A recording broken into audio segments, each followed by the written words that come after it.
नमस्कार, सुरंगी खबर.com मा यहाँलाई हार्दिक स्वागत छ। म कृष्ण पौडेल। राष्ट्रपा संसदीय दलका नेता बालेन्द्र शाहले प्रधानमन्त्री पदको पद तथा गोपनीयताको शपथ ग्रहण गरेका छन्। राष्ट्रपति रामचन्द्र पौडेलले शीतल निवासमा आयोजित विशेष समारोहमा 36 वर्षीय बालेन्द्र शाहलाई प्रधानमन्त्री पदको लागि शपथ ग्रहण गराएका हुन्। म बालेन्द्र शाह नेपालको सार्वभौम सत्ता र राजकीय सत्ता नेपाली जनतामा निहित रहेको नेपालको संविधानप्रति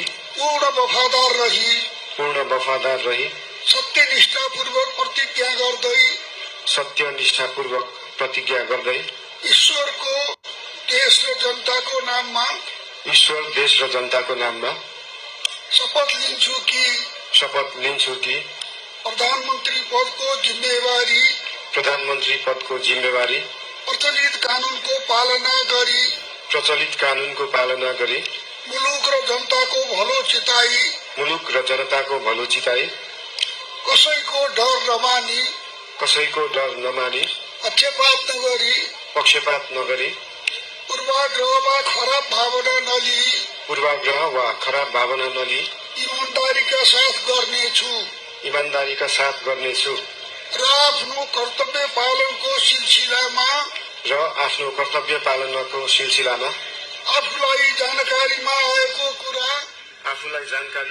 कुरा म पदमा बहाल रहँदा वा नरहँदा जुनसुकै अवस्थामा पनि प्रचलित कानूनको पालना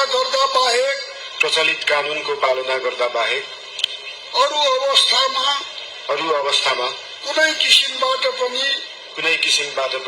प्रकट वा संकेत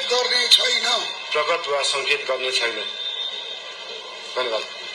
यसपछि नवनियुक्त सम्माननीय प्रधानमन्त्रीज्यूलाई आफ्नो आसनमा रही शपथ पत्रमा हस्ताक्षर गरिदिनु हुन अनुरोध गर्दछु।